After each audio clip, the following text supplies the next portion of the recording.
What is up, y'all? It is Brother Pyro for Wrestling Crossroads. Sister Twisted will hopefully be joining us later. She's kind of taking care of baby Crossroads at the moment. He's being an absolute menace to society. So I'm going to get us started. And again, she will join when she can, if she can. We're going to do something a little different with this one just because I know we failed to get you out our prediction video. So I'm going to go through each match, give you who we had as predictions, and then I will discuss the match and how the outcome played out. Starting off the show, the 21-man Blackjack Battle Royal for the AEW International Championship. Walking in as champ, Orange Cassidy. Predictions were as followed. Desario and Twisted picked Orange Cassidy. I didn't really know who was all in the match, so I went for the quote-unquote Joker surprise entrant. That's really how I wanted it to go. Because I love Orange Cassidy, but I think somebody new giving us that swerve would be a nice little pickup. Going through the match, you saw a lot of really smart strategy because rule of thumb is until you enter the ring, you are not an official participant. You got to see a lot of the Mogul Embassy. He's Brian Cage and Swerve Strickland stand outside of the ring for a good chunk of the match. Wait for the field to kind of thin out a bit. A lot of the match really did get started outside, which I thought was fun. As the smoke cleared, as people were getting eliminated left and right, because it was really hard to keep up with all of the action, because it's 21 men in a battle royal. It's hard to catch every little spot. Swerve and Brian Cage do eventually make their way into the ring, dwindling down. You got to see a lot of unlikely alliances, temporary alliances, a lot of tag teams working together. Your final four ended up being Penta El Cero Miedo, Big Bill, Swerve Strickland, and champion Orange Cassidy. Bill took out Penta. They were able to Swerve and Cass. Why did I say Cass? But as we dwindle down through our four, or Penta goes, then we get rid of, I want to say it was Big Bill, and then last two being Cassidy and Swerve. Orange Cassidy retaining his championship. Congratulations, champ.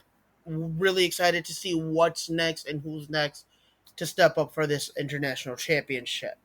Now, moving into match 2 of the night, I unsanctioned Adam Cole, Chris Jericho in a rivalry about as personal as it gets, especially with the involvement of Jericho setting up the hits on Adam Cole's real-life girlfriend, Britt Baker. Special enforcer was Sabu, which I found really fun, but really odd, because there really wasn't a good reasoning for it storyline-wise, but it was awesome to see Sabu back.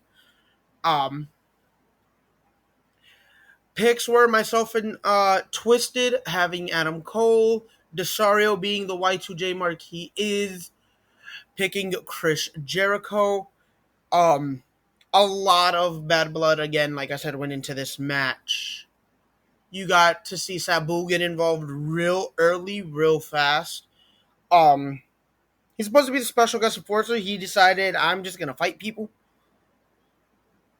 You got to see a lot of homage of where they on things they've learned from the Extreme Legend. A lot of things came out of his playbook during this match. You got to see involvement of Britt Baker getting her licks back, because she definitely Jericho had some receipts. You saw involvement from Saraya. That didn't really work out in their favor either, because Britt Baker with the kendo stick is a mad woman. Mad woman. and in a finish that is very controversial and doesn't make sense because unsanctioned means no rules, anything goes. AEW isn't responsible for anything that happens, anything that goes on during that match. We had Adam Cole winning via referee stoppage. Now, I want to know your guys' opinions. Please tweet us or me directly for the because I think this was just really bad, poor and lazy decision making, bad booking call. It should not have ended the way it did. Reminds me of the Fiend versus Seth Rollins Hell in a Cell a few years ago, where that also ended in referee stoppage, and it made no sense to do so. Oh, it was a lot of fun, really violent, and you definitely saw that both these men, the personal hatred they have for each other, was just not going to let up. And that leads us to a mixed tag match on Dynamite: Saraya and Jericho versus Cole and Baker. I'm excited for that. Moving along. We have AEW Tag Team Championship being defended. FTR versus Jay Lethal and Jeff Jarrett, aka Team TNA.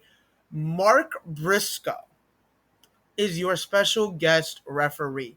Now, we all had FTR to win this match because they are those guys. They just got the titles back.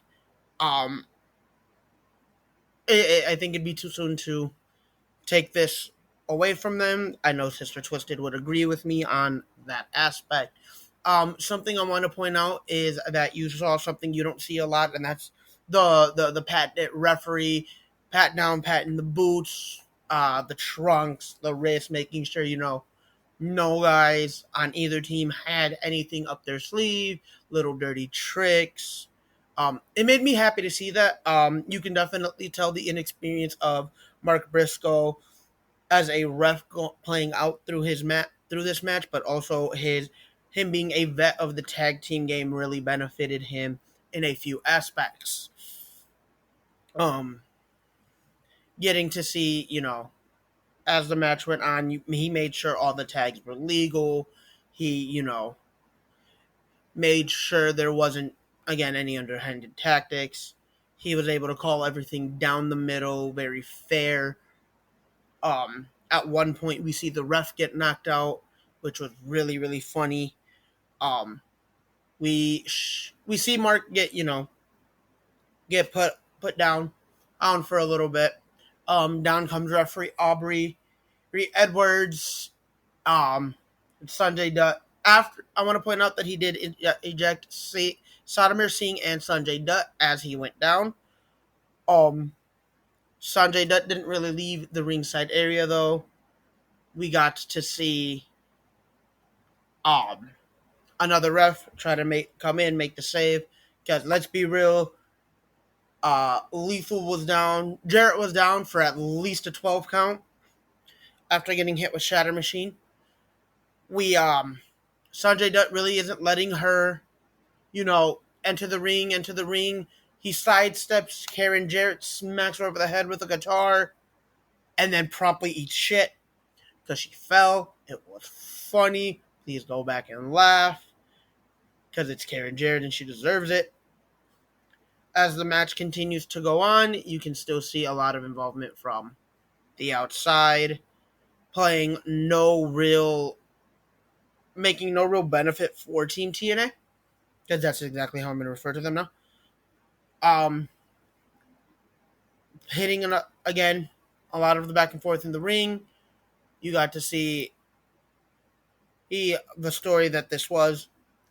Mark finally comes to, is able to, who,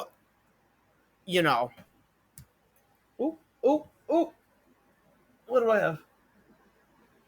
Mark finally comes through as another Shatter Machine by FTR is hit, picking up the win, getting the 3 count. FTR retains their World Tag Team Championships. I want to know who's next in line there because there are a lot of great tag teams in AEW. So again, I'm ready to see who steps up to the plate next to challenge the top guys.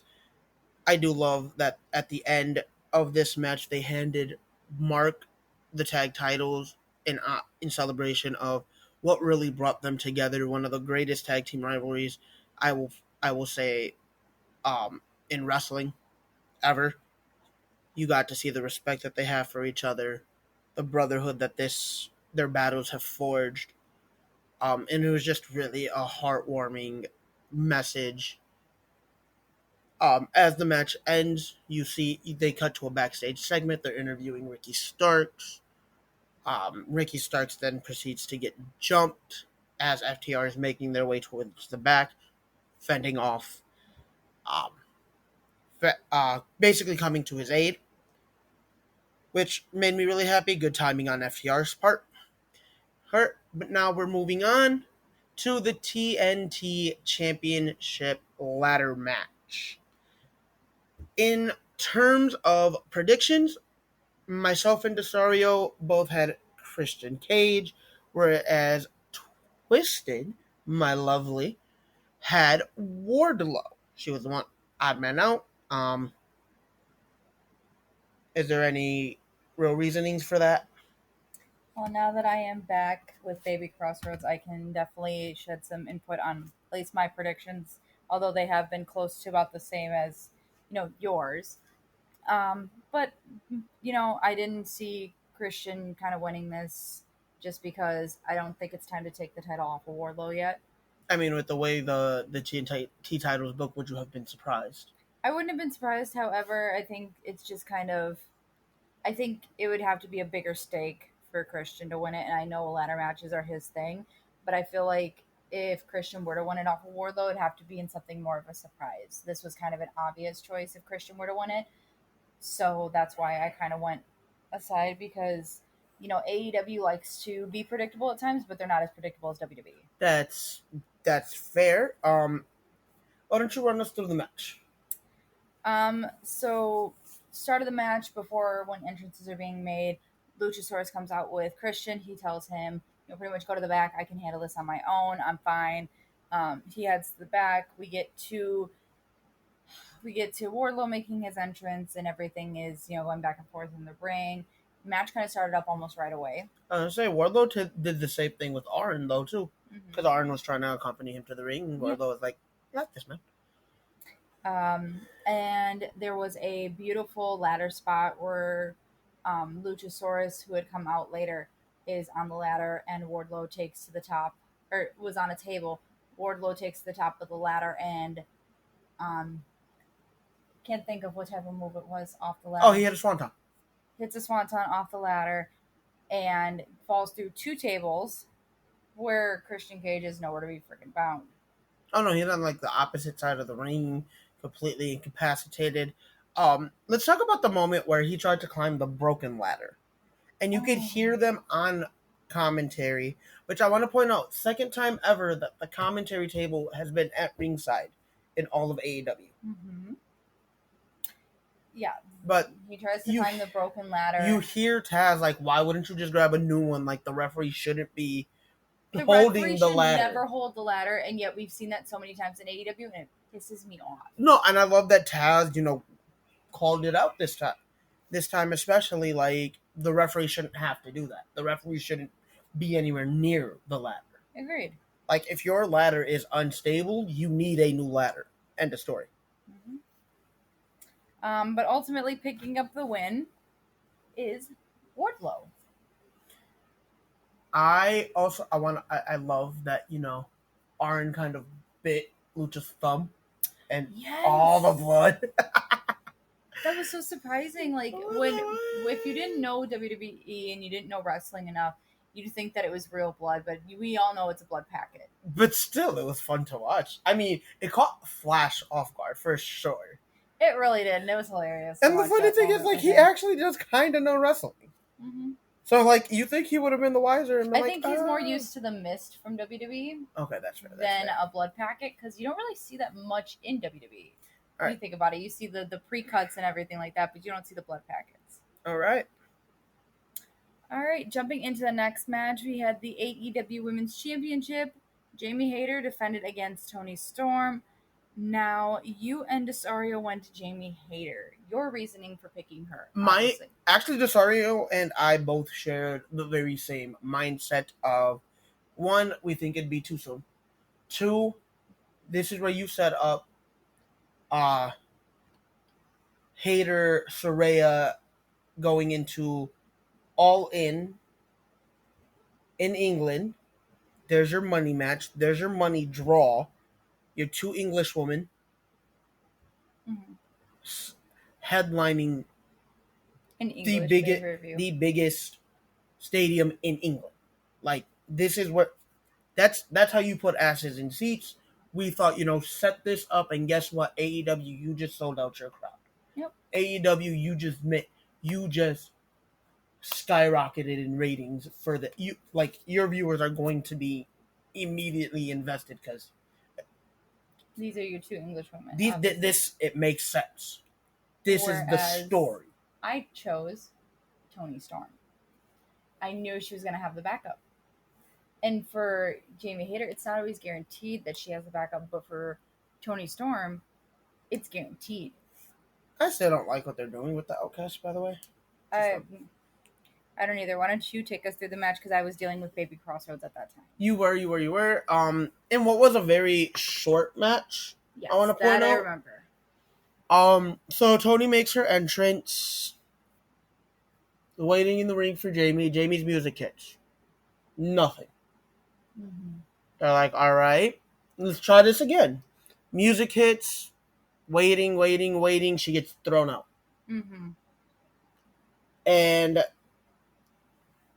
Saraya and Ruby Soho are the ones throwing her out, attacking her. Toni Storm, being kind of a vet of the game, comes out and assists her fellow Outcast members in jumping Hayter before the match, causing as much damage to the arm as possible.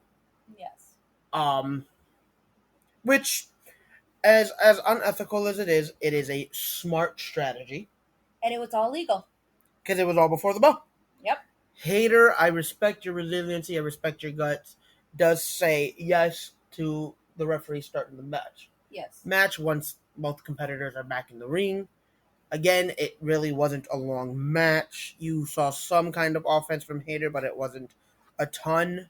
I mean, she did hit her finisher twice, so I will give her that. Like I said, it wasn't a ton of offense just because, she was operating on one arm.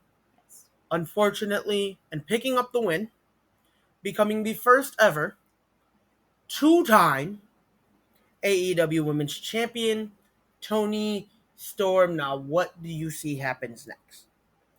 Honestly, Saraya's always been somebody that's kind of gone out on her own.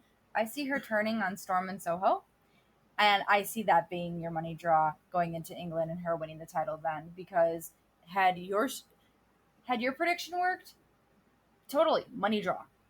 This is your other money draw. This is the other way you get her in. I think now we have Jamie take some time off. Yep. Storm is going to hold on to the title till they get to Wembley, hopefully. I think I can see that happening, but I also see a returning Jamie so my rematch. I'm gonna go ahead and give me a rematch. For reasons XYZ. Reasons being you. Reasons being, y'all three had to dump me before the match to take my title from me. Also, you were able to get your rematch after I beat you, so I think it's only right that I get the rematch after you beat me. Exactly. And I mean, either way is very predictable and very... It's going to be a lot of fun. It is. I know we were kind of caught off guard by this next match, as it was not on the card. Right. We had House of Black Open Challenge. And who answered the challenge? I want you to explain to me, I want you to help explain to the fans the House of Black house match rules. Oh, yeah. Because they're slightly different. So count outside of the ring is a 20 count like Ring of Honor. Opponents can also bring in one of their own stipulations. They can have their own match rule. I'm trying to think. I did not write them down, unfortunately. No rope breaks. No rope breaks. Not necessarily disqualification of any kind. No, disqualification is actually enforced. It's enforced. Okay, yes. Sorry. I remember reading something about disqualification. I just couldn't remember if it was null and void. There's definitely disqualification. The opponent can bring in their own one rule for the match. And it is any three members. And any three people can form a trio. Yes. I like that they do this. Oh, yeah, no, it's a lot of fun. It gives you a lot more creativity when it comes to how you want to book your locker room. Yes. And it gives you a lot more entertainment value when it comes to watching these kinds of matches. So who answered the call? The Acclaimed and Billy Gunn. The Acclaimed? I corrected myself. Yeah. I gotta say, with this match, it was, me and the Acclaimed, but it was very entertaining on their end. I like that they had out one person for a majority of the match. Like House of Black really kept them in their corner. I can't remember who it was. I want to say it was Caster. Yes. I want to say it was Caster that really did take a lot of...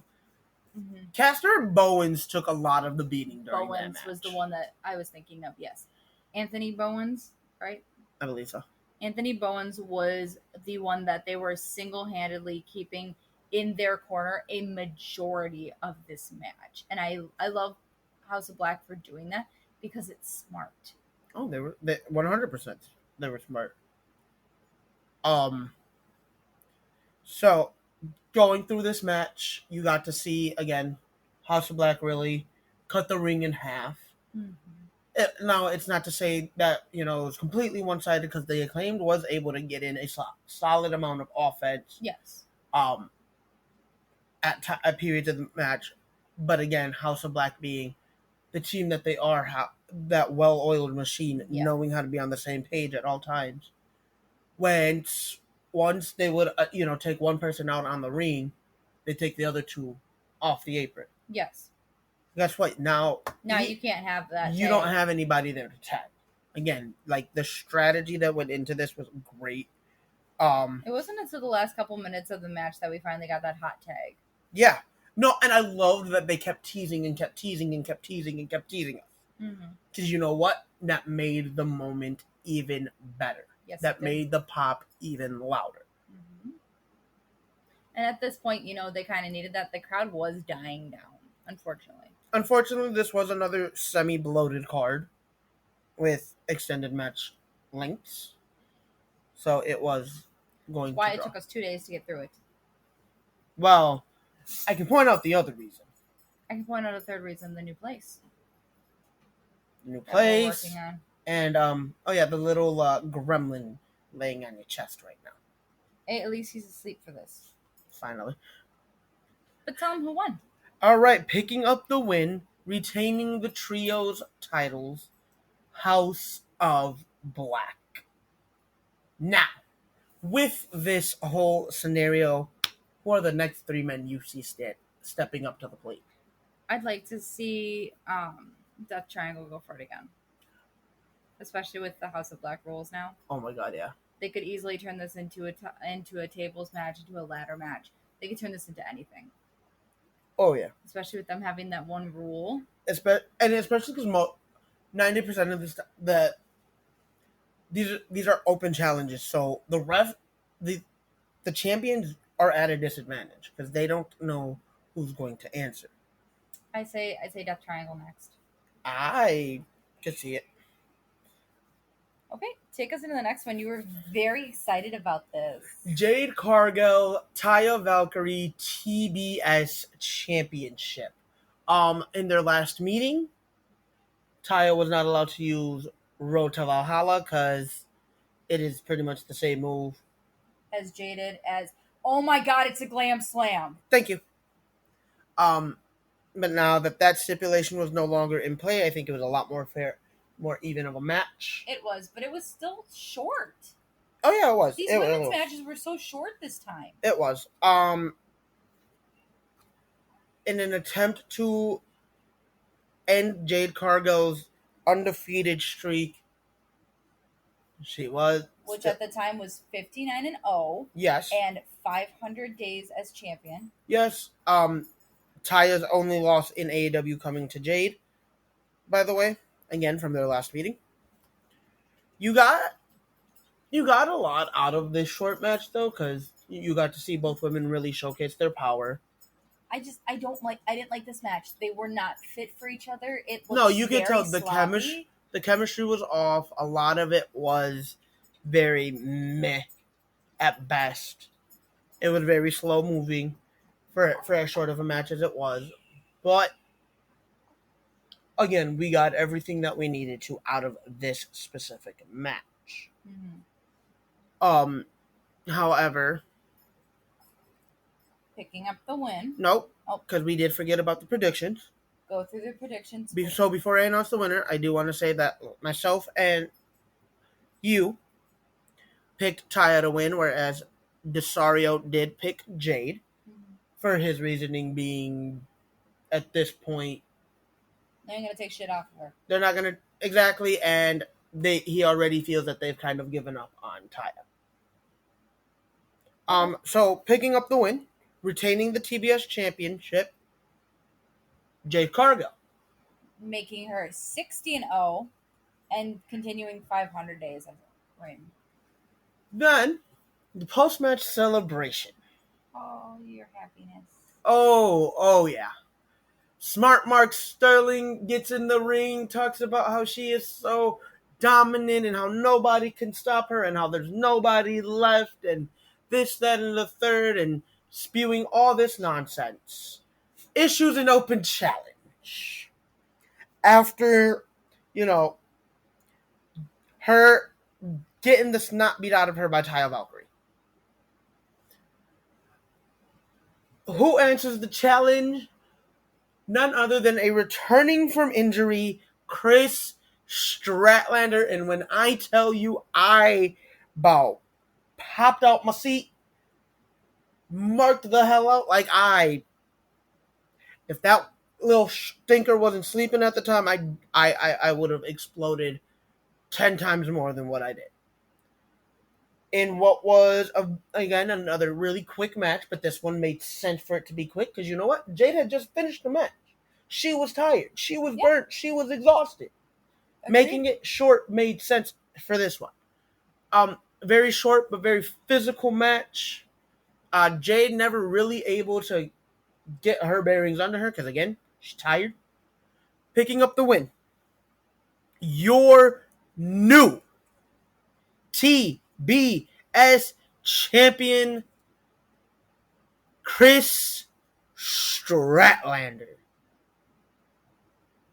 Oh my God, I'm so happy. But Jade's not going down that easy. I see her stepping up to the plate again. You know what? I wasn't 100% when you beat me. I want a rematch. Let's see if you can do it in a fair fight. Well, speaking of Jade Cargill, rumor mill has it that she's taking time off of AEW after this loss. See, I don't think it. I mean, I could see it, but also I could see her, coming out on a Rampage or a Dynamite. I want my rematch. Goes into the rematch, takes another L, and then takes the time off. Either way. Because if she takes the time off right away, then warranting the rematch would be a lot less likely.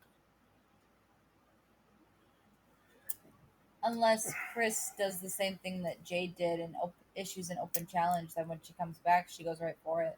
That's fair. But all right. The next match on the card. Go ahead.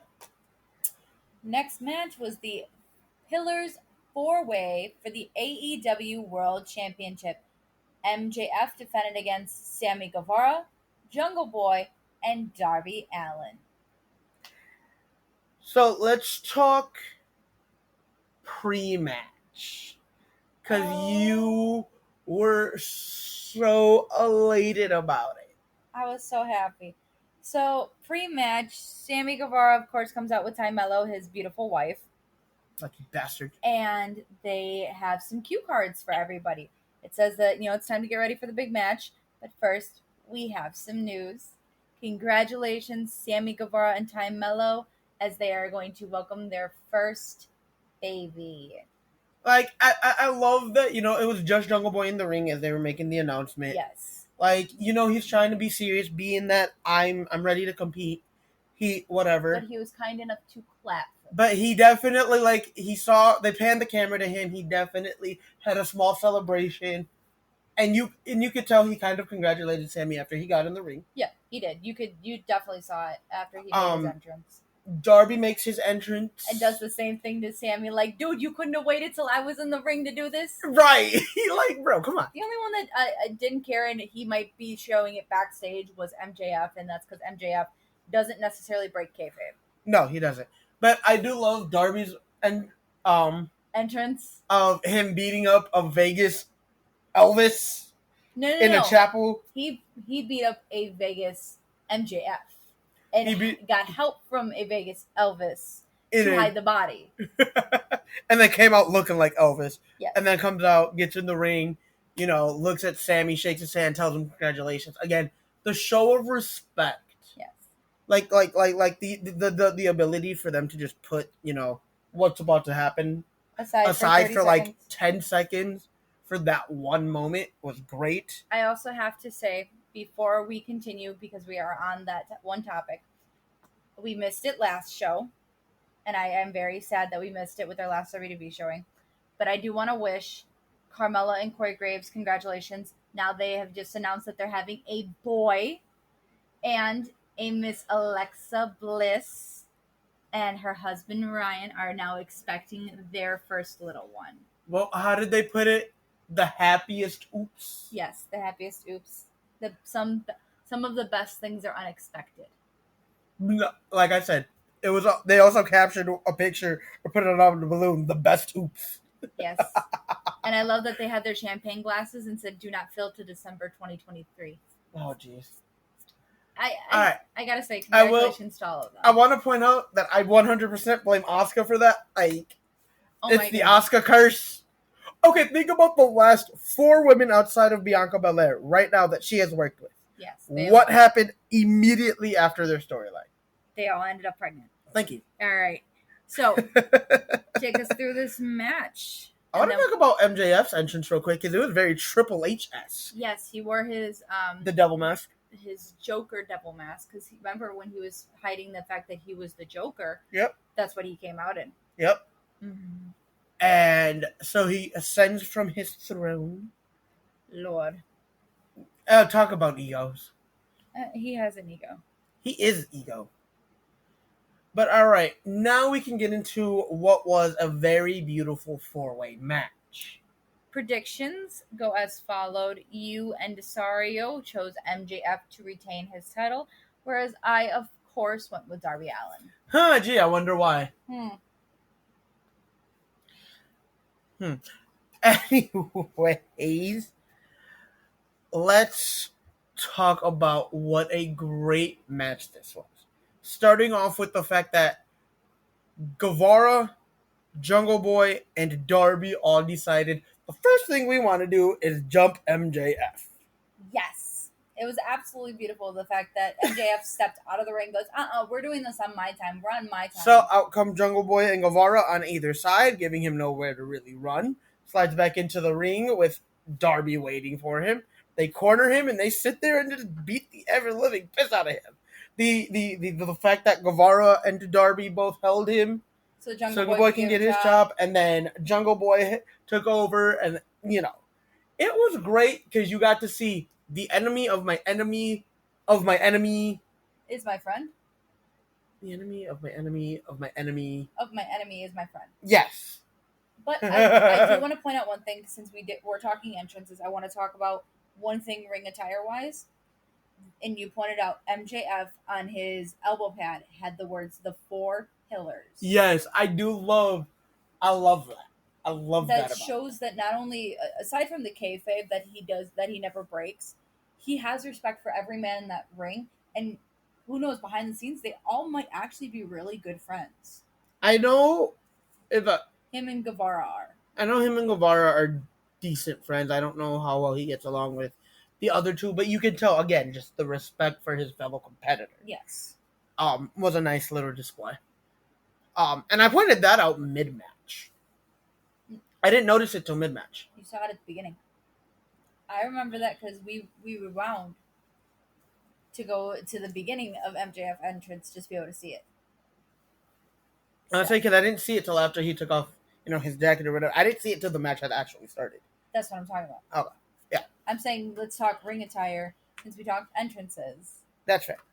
Anywho, you obviously the alliance was going to be temporary, and it did unfold rather quickly. Yes. But in such great fashion, you really got to see every man have their showcase of Strength. Of strength, of being able to show like, hey, that championship will eventually be mine. One of the biggest highlights for one of the stats that they pointed out is that Darby Allin has the most experience when it comes to challenging for the world title. This was number 5. Because I know they said he challenged Omega at least once. He challenged Moxley once. Jericho. And now this one, so it's 4. This is his 4th, okay. Whereas this was now Jungle Boy's 2nd, as he challenged Omega at one point as well. And then this was Sammy's first go at the world title. How great would it have been had Sammy Guevara walked out AEW champion on his first go at the title? Oh my god, that would have been amazing. I just 100% felt he wasn't ready right now. Oh no, especially with them just starting their family.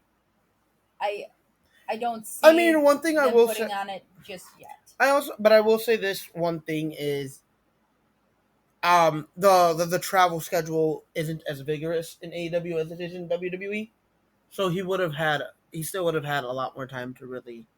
The pressure is what I think. Oh yeah, obviously. But let's talk about how he really did stand out in this match. Like there was a moment where he was freaking. He was taking down everybody. He was a pinball attached to a rocket ship. Yes. Because that man moved with a sense of urgency every step of the way. So you really did think, this was his time.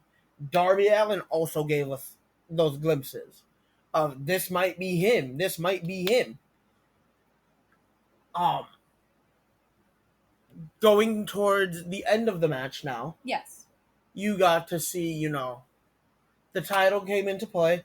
Jungle Boy sat there debating whether or not to just take out Darby Allin. With the title. With the title, specifically. I agree with Taz. Agree with Shivani. We know this isn't the kind of person you are. Your killer instinct has been, brought into question. Personally, I think he should have done it. Take advantage of no rules.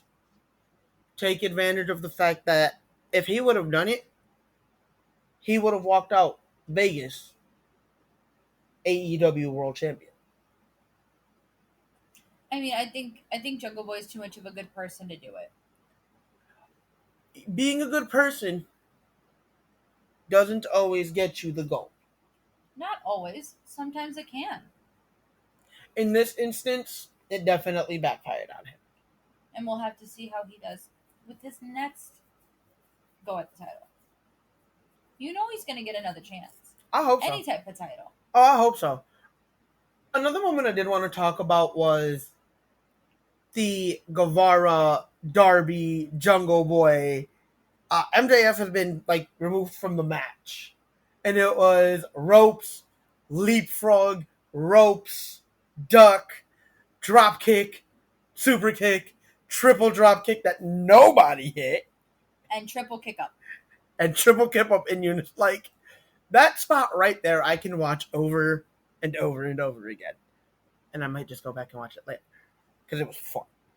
I did want to point out that there was a beautiful moment in this match where all four men were in one submission hold in a square. Yep, I'm getting there. I don't know how they made that work, but it worked. All right, let's get to the very end. Or of this the match. double pinfall of Darby and Jungle Boy, and I think it was MJF. Like at that point, had the referee hit 3, who would have won? The one that was on top of him, like seemingly on top of him. Well, they were both on top of him, pretty much. The Like, one that had more of the body on. So I feel like that would have been a run it back. Like you two go at it. Yeah. Okay. But end of the match again. Jungle Boy's hesitation cost him a spot. He then gets set up by Darby for a coffin drop. MJF reintroduces the title, puts it on Jungle Boy's chest as Darby's taking the fall, and ultimately pinning Darby, retaining the gold. MJF. Now, what do you think is next for the championship, and who do you think steps up? Honestly, I think I know we saw a slight injury spot in the match, so I'm hoping that it's not fully injured, but that he could take some time off because I'd like to see, something happen with the title. I don't know who would be his next challenger, but I could say it's probably somebody we'd never expect. That's fair. I love that he left the ring, obviously on his arrogant-ish. It's like, give me some real competition. I don't got nobody. I've beaten everybody. Everybody but a soon-to-be returning CM Punk. Which they could be assholes and do that. And they could. I pray that they don't. What do you think is next for the other 3 competitors? I say they keep working and they go for more of the workhorse titles. Okay. Or they challenge again. I can see that. I also see, out of all of them, I see Darby and Jungle Boy continuing. I definitely see Sammy, with the nose that he gave us at the beginning of the match, taking some time off to get ready for the baby. Baby Guevara! Lucky bastard. Anywho, take us into the last match. All right, your second main event of the evening, Anarchy in the Arena, the Elite Blackpool Combat Club. Let's get it. I'm just gonna sum this entire match up in one word: blood. Yeah, there was a lot of blood. Not the most amount that I've seen come from a Blackpool Combat Club match, but a lot of blood. There's just a ton of spots in this, and the crowd unfortunately was dead. Oh yeah, no, they got burnt. They got burnt really quickly in this match. Because let's be real, the match started before the Blackpool Combat Club got to the ring. Dude, the singer would not stop playing the song. The fact that the band kept playing, and we were already at least 5-10 minutes into this damn match. He didn't shut up till he got super hooked in the face. Yep. Serves him right for blackface. There's not much to say about this match. There was so much going on. It was hard to keep track. There were times where the camera would pan to Claudio Castagnoli and Matt Jackson going throughout the arena, whereas the rest stayed in the arena. Speaking of Matt Jackson, can we talk about the series of suplexes coming down the ramp? Oh, I thought you were going to talk about a different part. I'll get to that later. No. I will get to that later. The series of suplexes coming down the ramp with Wheeler Yuta being on the receiving end, because that was really fun. Really great to watch. The fact that he got thrown in the back of a pickup truck was kind of fun, but corny. He didn't get thrown. He got, if I remember correctly, it was like a tombstone in the back. Claudio put his ass in the back of a pickup truck. That's the point I'm trying to make. Anywho. Claudio makes his way back into the arena first. I want to point out that at one point they busted open a referee. That was very early in the match, though. And the match had just started. Coming back, Matt finally makes the comeback. To save his brother. To save his brother, they remove his shoe. And out come the thumbtacks. Out come the thumbtacks, and they decided we're just gonna drop you barefoot first onto them. Yeah, I realized that made you queasy. I also don't like that it's either a Young Bucks match or a Blackpool Combat Club match. You always see thumbtacks, and they always either have to poke it in somebody or they have to put it in somebody's mouth. Which also happened. And then dude ate a super kick. But because I know we're running short on time, I'm gonna just fast forward us through. Yep. To the end, picking up the win via the help of Don Callis and Takeshita. And for those who don't know who Takeshita is, go back, watch Supercard of Honor. He's the guy that just beat Wheeler Yuta for the ROH Pure Wrestling Championship. But picking up the win. Actually, before I get to that, I want to point out the homage to Captain America and his love of comic books. Thank you, Kenny Omega, where he used the trash can lid as a fucking shield. It was great. The comic book nerd in me loved it. But picking up the win was the Blackpool Combat Club. Even though the only person that chose the Elite to win this was Desario. The only thing we didn't get to is the predictions. But it's okay, obvious. It's completely obvious as to who me and you chose. We never really go the Elite. Very rarely do we go Elite. I do have to say one thing, though, and I have to point this out because one of the men that this has to deal with did have a match earlier, and I want to go back to the Four Pillars match real quick. The homage to their idols. Oh my god, I knew I forgot something during that. Because you saw Darby hit the Scorpion Death Drop. Yep. Guevara then comes out with a Codebreaker. You see Jungle Boy hit Guevara with Kill Switch. Thank you. And then a Crossroads from MJF. Yes. The homage to the people that, get them where they are. Yes. Was beautiful. I love that they did that. I love that, on commentary they acknowledged Cody Rhodes by name. Like, not just that dude that left us for WWE. No, like they were like, yeah, remember at the beginning of his AEW career, he was under the wing of Cody Rhodes. Like It'd be weird if he was under the ring for Cody Rhodes. I mean, it wouldn't surprise me. Okay. That does cap off the ending of AEW Double or Nothing. Unfortunately, we are sorry that it had to come this way and not the way that we usually do it. We promise to do better in the future. We hope you guys enjoyed the show. Enjoy all the wrestling left to come. Love you all. Have a good day.